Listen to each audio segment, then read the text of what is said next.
जो term cardiac है वो रिलेटेड है हार्ट से। और साइकिल का मतलब होता है कि कोई चीज़ जो अपने आप को इनिशियल स्टेज से शुरू करते हुए फिर से दोबारा उसी प्रोसेस को रिपीट करते हुए लगातार वो चलती रहे, तो साइकिल। अब कार्डियक साइकिल है, जाहिर सी बात है ये उन इवेंट्स के बारे में बताएंगी जो रिपीट हो रही होंगी हार्ट में। तो वही चीज़ लिखा गया है कि events that occur between beginning of heart beat, मतलब जैसे हार्ट बीट शुरुआत हो रहा है उस समय और फिर उसके बाद लगातार जो हार्ट बीट हो रहे हैं उनके बीच में जितने भी प्रोसेस हो रहे हैं उनके बारे में यहाँ पे बताया गया है। फिर कार्डियक साइकिल का मतलब जाहिर सी बात है हार्ट बीट से ही इन्वॉल्व है। अब हमसे किससे क्वेश्चंस पूछता है कि ड्यूरेशन ऑफ कार्डियक साइकिल कितना होता है। जाहिर सी बात है हम ह्यूमन के बारे में तो हमने याद कर रखा है कि ह्यूमन 1 मिनट में 72 टाइम्स बीट करता है। अब 1 मिनट में कितने सेकंड होते हैं 60, तो न्यूमरेटर में हमने 60 लिखा और ह्यूमन में 72 टाइम्स हार्ट बीट होता है तो डिनोमिनेटर में 72 लिखा। तो इसको डिवाइड करने पे हमको मिला 0.8 सेकेंड, या यानी कि 0.8 सेकेंड ड्यूरेशन है हार्ट बीट का, हम कार्डियक साइकिल का, सॉरी, हमारे ह्यूमन में। लेकिन इससे और क्वेश्चन पूछे जा सकते हैं कि कोई भी एनिमल दे दिया जाएगा जिसमें एक हार्ट बीट दे दिया जाएगा और उसमें हम लोगों से कार्डियक साइकिल का ड्यूरेशन पूछा जाएगा। जैसे कि यहाँ पे एक क्वेश्चन दिया गया है कि एक एनिमल है जिसका हार्ट बीट कितना है, हार्ट बीट 90 है, तो उसका जो कार्डियक साइकिल का ड्यूरेशन है वो कितना होगा। तो 60 सेकेंड ऊपर और डिनोमिनेटर में 90.67 सेकेंड। इस तरह का क्वेश्चन पूछा जा सकता है लेकिन अभी तक आया नहीं है। फिर एक प्रोपोर्शनैलिटी है कि जनरली ये हमको ध्यान देना है, वैसे इंपॉर्टेंट नहीं है, कि duration of cardiac cycle universally proportional 1/नंबर ऑफ हार्ट बीट। जाहिर सी बात है मैथमेटिक्स सब पता है कि जो चीज़ें डिनोमिनेटर में ज़्यादा होंगी उसका वैल्यू कम आएगा। अब जाहिर सी बात है कि अगर नंबर ऑफ हार्ट बीट कम होगा तो ड्यूरेशन ऑफ कार्डियक साइकिल ज़्यादा होगा, और अगर नंबर ऑफ हार्ट बीट ज़्यादा होगा तो ड्यूरेशन ऑफ कार्डियक साइकिल कम होगा। तो ये तो बेसिक चीज़ें हैं जो कि हम लोगों को जानना चाहिए।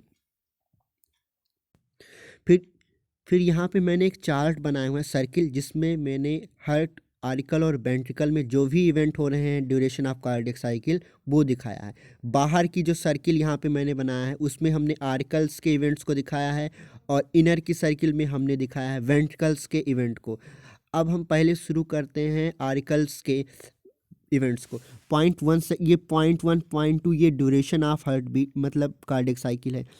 अब 0.1 सेकेंड में पहले नॉर्मली जो वेना केवा, चाहे सुपीरियर वेना केवा हो चाहे इन्फीरियर हो, वहाँ से ब्लड आर्टिकल में आएंगी तो वो उसमें इतना प्रेशर रहता है कि वो आर्टिकल और वेंट्रिकल के बीच में जो वाल्व होती हैं उसको कहते हैं बाइकस्पिड, और ट्राइकस्पिड होती है राइट साइड में ट्राइकस्पिड और लेफ्ट साइड में बाइकस्पिड होती हैं।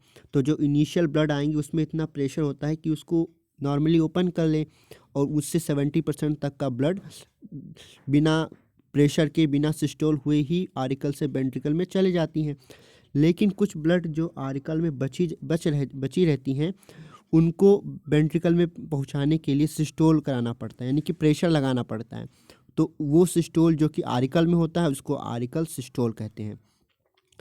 अब ह्यूमन में 4 चैम्बर होते हैं, आपको पता होगा हार्ट में 2 अपर स्मॉल आर्टिकल और जो 2 लार्जर वेंट्रिकल्स होते हैं।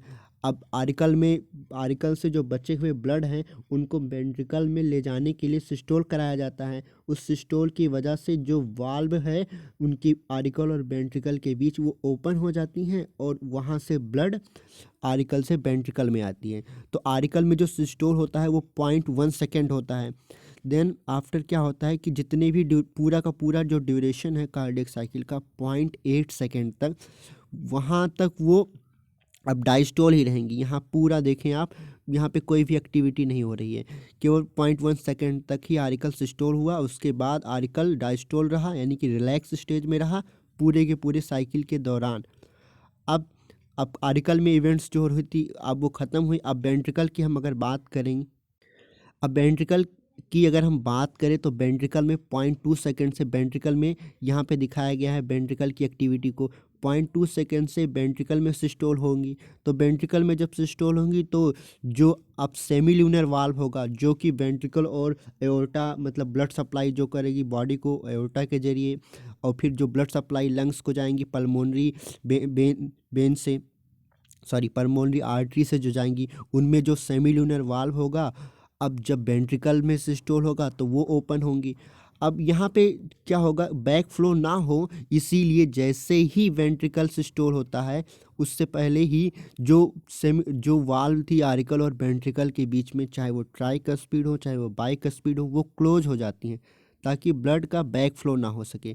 तो यहाँ पे अब क्या होगा, वेंट्रिकल में सिस्टोल होगा, और वेंट्रिकल में सिस्टोल होगा तो वेंट्रिकल में जो ब्लड है वो सेमिल्यूनर वाल्व से सप्लाई होंगी पूरे बॉडी को एक तरफ, राइट साइड लेफ्ट साइड से, और राइट साइड से वो जाएंगी हमारे लंग्स वगैरह में प्योरीफाई होने के लिए, ऑक्सीजनेटेड होने के लिए। अब जो वेंट्रिकल में सिस्टोल है वो पॉइंट यहाँ पे देख रहे होंगे आप, 1 2 3 यानी कि चार बॉक्सेस में है, यानी कि 0.4 सेकेंड 0.3 सेकेंड तक वेंट्रिकल में सिस्टोल होते हैं। ये यहाँ पे दिखाया गया है वेंट्रिकल में जो सिस्टोल हो रहे हैं उनकी एक्टिविटीज़ को। उसके बाद क्या होगा, यहाँ से आप देख रहे होंगे HS2 यहाँ पे है हर्ट साउंड सेकेंड। अब आगे मैं उसको बात करूँगा कि हर्ट साउंड कब आता है। हर्ट साउंड जाहिर सी बात है तब आता है जब वाल्व क्लोज होती हैं। अब यहाँ हर्ट साउंड 1 लिखा हुआ है, ये तब आएंगी जब आरिकल और वेंट्रिकल में के बीच में जो वाल्व है वो जब क्लोज होंगी, यानी कि ट्राइकस्पिड बाइकस्पिड के क्लोज होने से हर्ट साउंड फर्स्ट आता है। अब वेंट्रिकल में सिस्टोल यहाँ पे ख़त्म हुआ तो जो सेमील्यूनर वाल्व है वो जब क्लोज होंगी तब हर्ट साउंड सेकेंड आएगा। अब यहाँ पे आपने देखा कि 0.3 सेकेंड तक वेंट्रिकल में सिस्टोल हुए। अब क्या होगा कि अब वेंट्रिकल भी डायस्टोल होगा। अब वेंट्रिकल डायस्टोल यहाँ से पूरा 0.8 सेकेंड तक होगा।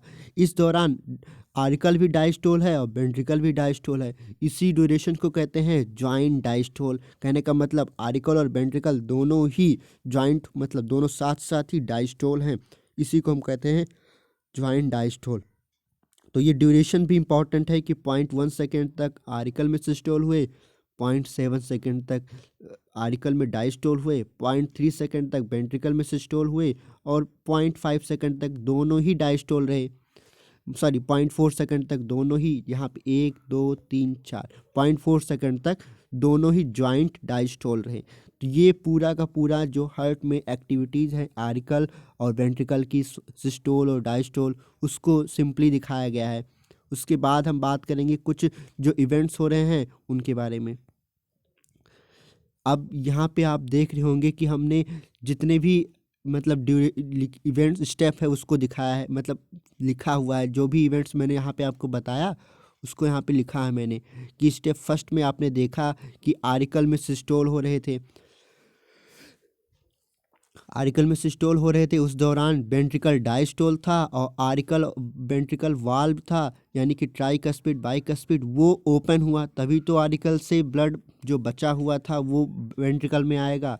अब उस दौरान जो सेमील्यूनर वाल्व था वो क्लोज था, तो यहाँ पे क्या हुआ कि ब्लड आरिकल से वेंट्रिकल में आया। तो ये तो आपका पहला स्टेप हुआ जो कि 0.1 सेकेंड के दौरान हुआ जब जो आरिकल में सिस्टोल हो रहा था। अब हम बात करेंगे स्टेप सेकंड की।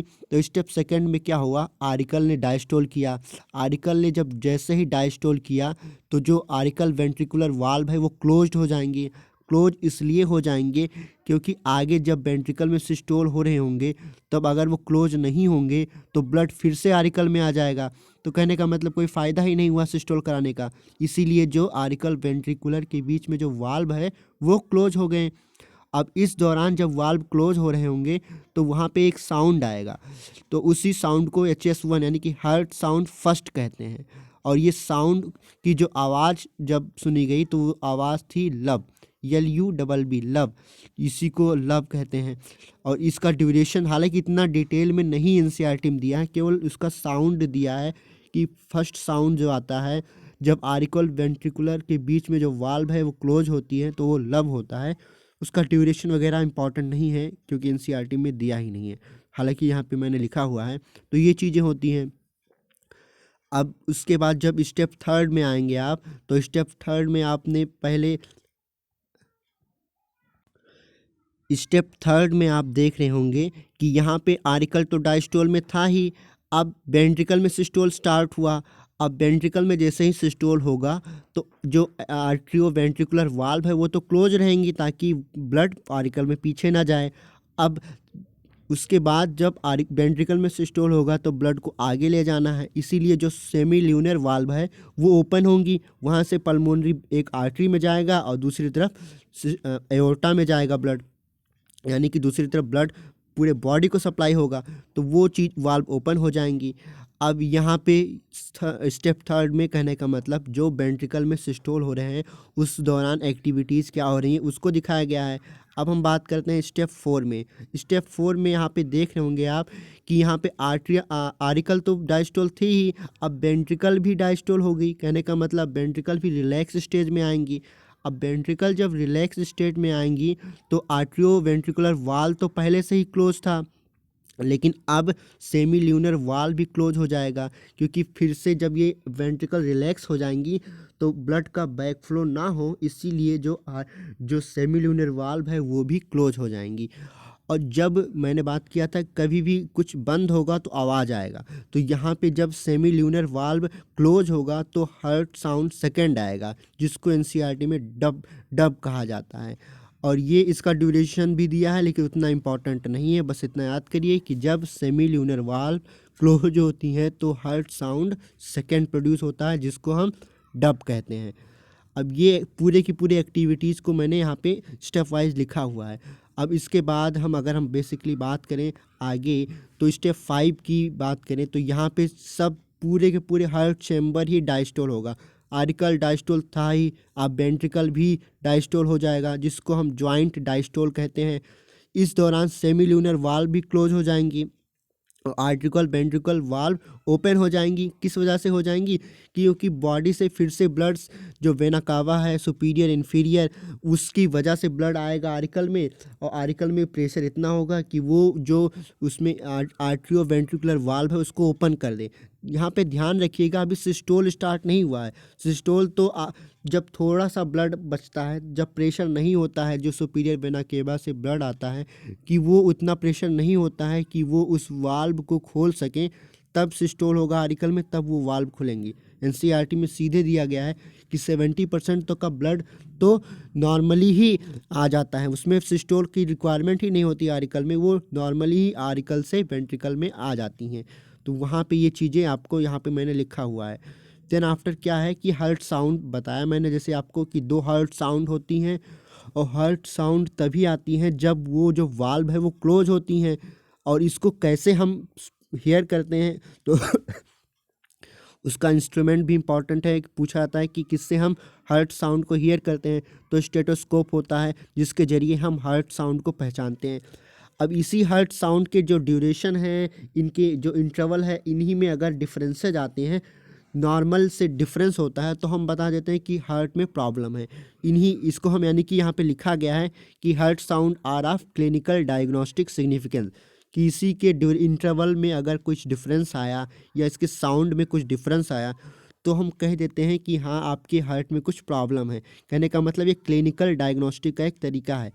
फिर उसके बाद यहाँ पे कुछ इम्पॉर्टेंट दिए हुई हैं लेकिन ये एनसीईआरटी में नहीं है कि सिफिलिस एंड रिमेटिक फीवर जो होती है वो सेमिल्यूनर वाल्व के डैमेज होने से होती हैं, और जो हिसिंग की अबनॉर्मल आवाज़ होती है या मरमर की आवाज़ होती है वो हर्ट साउंड सेकंड से रिलेटेड है।